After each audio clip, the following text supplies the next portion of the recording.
welcome to our Biz Huddle podcast. I'm your host, Mitch Cuthbert, Creative Director at Baker Creative. If you haven't already subscribed to the channel, please hit subscribe so you can get notified when new content comes out. Please share this with anyone who could be inspired by it. Erin Levzow is the President of Marketing Technology for Del Taco Restaurants. She's an advisor for Built by Girls and the Internet Marketing Association and is the president of 414 Digital. She was previously Chief Marketing Officer for Marcus Hotels and Resorts. Erin earned a bachelor's degree in theater from Illinois State University and a master's certificate in strategy and branding for Cornell Johnson Graduate School of Management. She was named Marketing Technology Leader of the Year by the Global Internet Marketing Association in 2020. Welcome, Erin. Welcome, Erin Levzow from Del Taco. I know you're the Vice President of Marketing Technology. It was so great to have you join us. I really appreciate it. Thank you for having me. So I was kind of curious for people to kind of get to know your story and, you know, being a working mom and you have this great career and, you know, what is the most challenging aspect of your job? Of my job, the challenging aspect is, I think, probably the same as everyone's: time and resources, right? So there's not enough time in the day for all the cool things we want to do. And then there's not enough people or money in the world. And it's been the same at every job I've had, right? It's always comes down to time and resources. Exactly. So, you know, as a working mom and trying to balance that, you know, some people think it doesn't even exist, the work-life balance, but what's your take on it? I don't think work-life balance, well, I don't like the term work-life balance because it makes it sound like it's a scale and you like work is not part of your normal life. So work's on one side and then everything else is on the other. And that's just not true because you spend more time at work than you do sometimes with your kids or your family. So I think it's important that we think of it as a blend, right? And work should be just part of your life. Like what your career is, what your job is. It's not something you should feel like you have to do. It's something you want to do. And then it blends together. I'll tell you, as a mom, I have 3 small children and they are a big part of my life. Like I talk to them about my job. I talk to them about what I do. It's different when I worked in casinos. I still talk to them about it, but I left a lot of stuff out. With Del Taco, I can talk a lot about what we do and what that looks like. And I think it shows them that it gives them something to grow up with, knowing that their mom works really hard to support them. And I do believe that the blend is all about what you make of it, right? There are times where I have to leave because I want to take my kid to the doctor or I want to be the one to see the performance or whatever it is, but I'll make it up, right? It's flexible work. It's not, I never want to be the mom that misses everything, knowing that some things I will miss because I'm working, but it blends together. And it's again, I don't like the term balance, but it's figuring out when it's about focus on the family, when it's about focus on work, when I can blend those two together. I talk to a lot of working moms and it seems like a lot of times either they feel afraid to do something like that, or they feel like sometimes there's mommy shaming, or sometimes it can be very difficult with a lot of pressure, you know? And is there any tips that you can kind of give them to kind of feel like it's okay? I mean, because it really is. You can't have mom guilt, and we all have it, right? Like you have to check yourself when you have that mom guilt, that feeling, and go, okay, I need to take a step back. Am I doing my best? And that's all that matters. I have mom guilt, right? Like when my kids are like, oh, you didn't know I had this test today. And I'm like, oh, like it could be the littlest thing. And I'm like, I didn't know. Why didn't I know? Oh my gosh. Like we are so much more involved as parents than any group that has come before us in life. And I can't put that mom guilt on me. I'm just not that parent. And if I did, I think I'd crumble. So I do the best I can. And I think that's all we can ask of other moms too, and not to judge each other. I'll be the first to know, like I've shown up in the carpool line and someone will be like, oh, are you their mom? And I'm like, yep. like, thanks. Like, and they're like, oh, we haven't met you yet. And I'm like, it's halfway through the year. Sorry. Like, I don't have time to hang around here. Like, I'm sorry. But it definitely, there's a lot of judgment out there, and I try my hardest not to judge other moms. We're all going through it. We all have our own feelings, whether you're a stay-at-home mom, a working mom, whether you're just trying to make it through, whatever your situation is, like, we need to help support each other and lift each other up and not judge each other and how we're parenting. It's so true, because what's right for you might not be right for somebody else. I mean, Exactly. it's you. So then how do you make it work when you're working at home and with the kids? What does that look like? I don't know. It's a hodgepodge. So I do have an office. I have a home office. I work very hard out of my home office. The kids know if the door is shut, they still come in. I mean, they know they're not supposed to come in, but they'll still walk in. They'll get close to my desk. My desk's at an angle, and you'll just see me put my hand up and go like this. And then they slowly back up and leave. But I think what's great is, as a working mom, you get used to multitasking. So I'm used to catching out of the side of my eye someone slowly coming in, and asking them to turn around and leave. Every now and then someone will write a note and slide it across my desk, and it'll be something like, can I go outside? And I'm like, where's your dad? Like, what, why are you talking to me right now? But just little things like that. So you just make it work. They go to school. So that's the great thing. Like, once the pandemic eased up and they could go to school, that helps. And they know mommy's working, so let's not bother her. And then when I come out, they'll go, are you still working? I'm like, nope. And then they know they have my full attention. Well, and I think your husband helps out quite a bit, doesn't he? He does. He's a stay-at-home dad, and he's amazing. He decided, so we both worked for a long time. We had our 2 girls first, and when we moved from Vegas to Dallas, he decided to be a stay-at-home dad, and we had discussed it, and he was just like, I think it'll help, like, me situating everything, and it was just going to be for a short time. And then when we had our third, it was like, the cost doesn't outweigh, right? Like, the cost of childcare, everything he made was going to go straight to childcare. So it was like, let's not do that. And it's really worked out, and he's super helpful. And a great, and helpful is the wrong word. He's an amazing parent. He's not like babysitting our kids. He's a parent, and he gets the same type of judgment. Like, he's gone, when we lived in Texas, he would go to pick up the girls, and people would go, are you like off today? And he'd go, oh no, I'm here every day actually. And they would say, oh, you don't work? And he'd go, no, I'm a stay-at-home dad. Oh, is it hard? He's like, no harder than probably a stay-at-home mom has it, right? It is hard. It's the hardest job you can have. Right. And then they would go, oh, so you just can't find a job.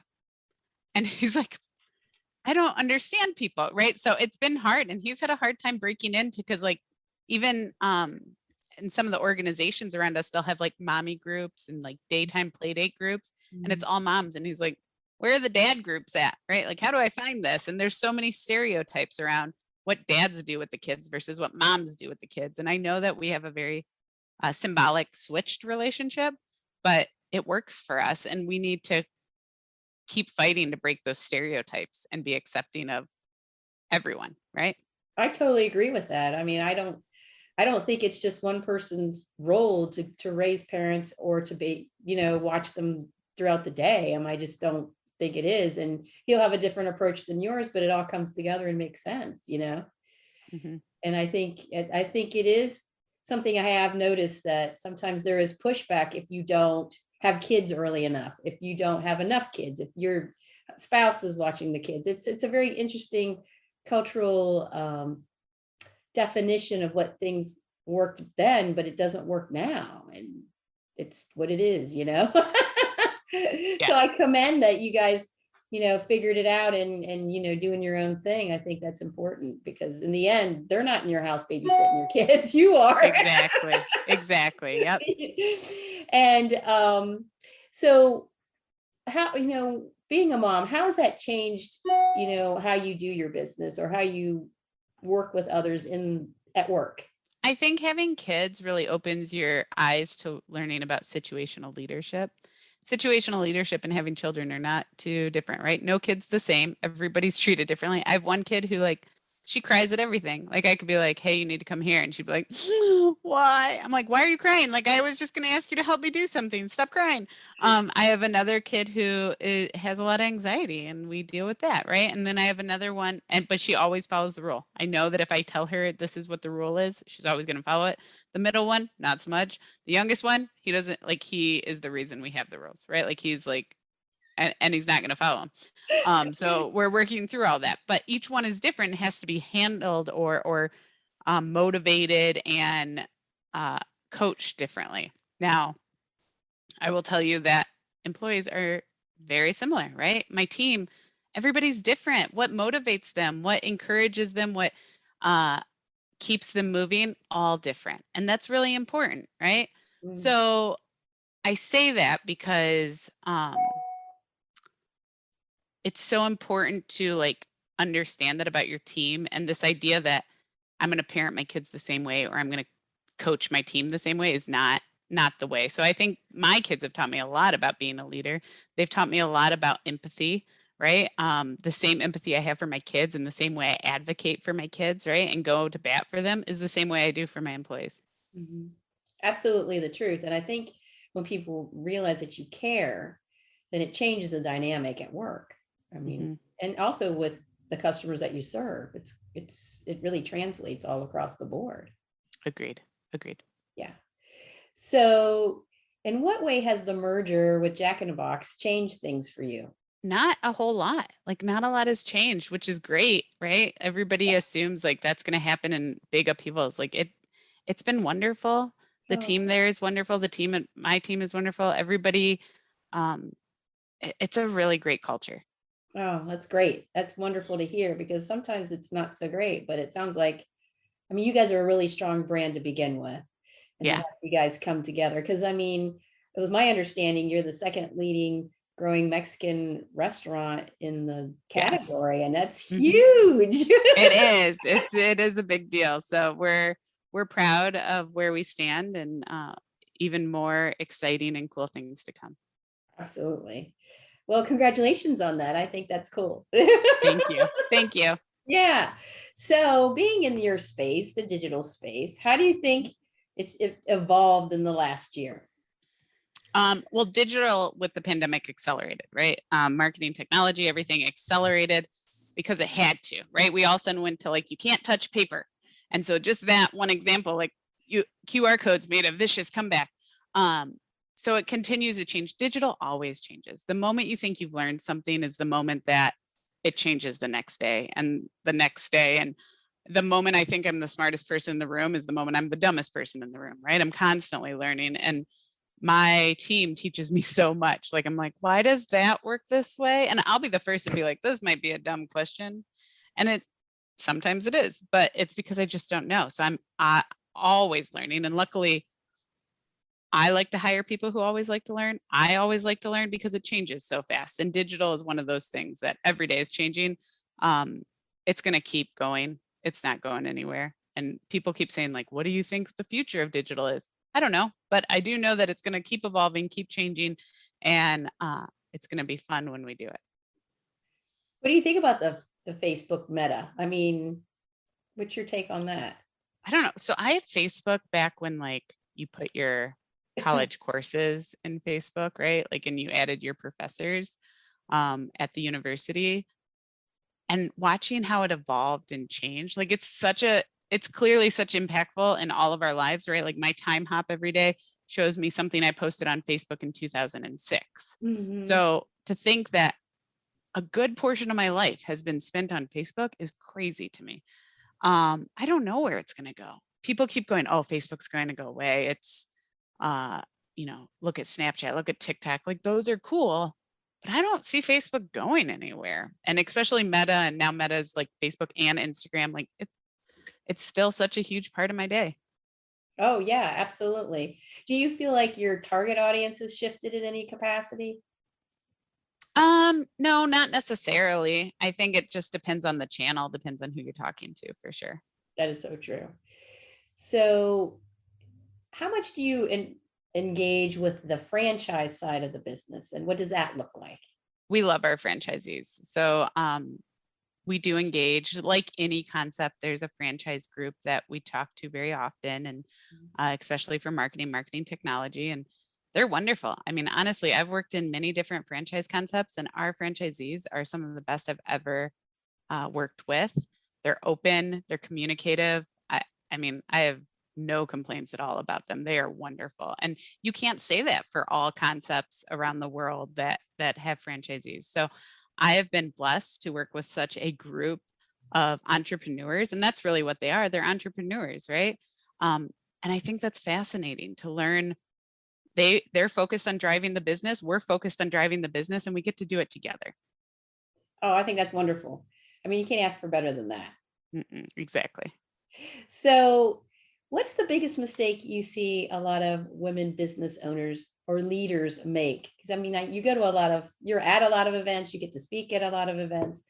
What do you see? Overall, the people who stop learning. Mm-hmm. And it really is. And like I said, learning is so much a part of my job.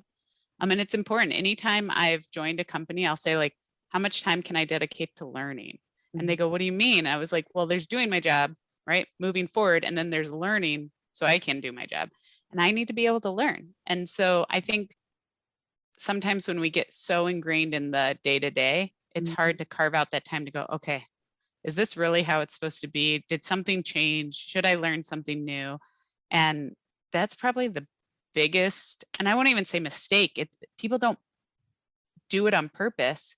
It's because their day gets away from them, and then it becomes a week and then a month, and all of a sudden they can't move forward. So I think we all have to be careful to make sure we carve out time to learn, to educate ourselves. It's true. We have a culture of learning here as well. And if I don't schedule it, it doesn't happen. Exactly. There's always something's going to pop up, a call or something. And then before you know it, you're like, oh, I lost the time. Where did it go? Yep, exactly. Yeah. And I think the same goes with, making pockets for your family as well, because sometimes things can creep into, weekends and nights, and sometimes it's okay, but then on a regular basis, sometimes you have to. Yeah. So if you had to leave a legacy when it's all said and done, what would that look like? The same way that, like, I don't care if my kids win the biggest trophy or come in first place. I care that they held the door for the teacher who had her hands full. I care that they helped and consoled a kid that was crying, and they have big hearts. That's the type of legacy I want to leave. I want people to go, she helped me. She helped me grow. She gave me solid advice. I don't know what kind of legacy you would call that, but that's what I want to leave. I want to know that I've done everything I can to lift up those around me. I think that's a wonderful legacy. I mean, I think that's wonderful. Thank you. Because for the small, you think you're touching a little amount of people, but really it amplifies out like ripples in the pond. Well, thanks, Erin. I really appreciate you coming on here. And I know a lot of people will get a lot out of your insights and your advice. Great. Awesome. Thank you so much.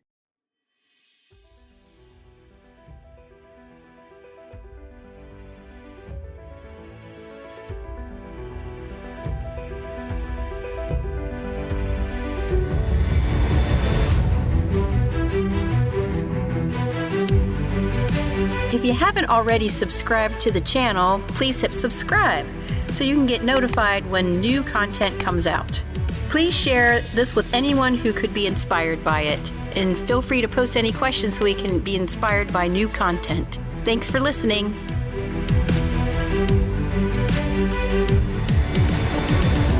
If you're interested in learning more, visit our website at bakercreative.co.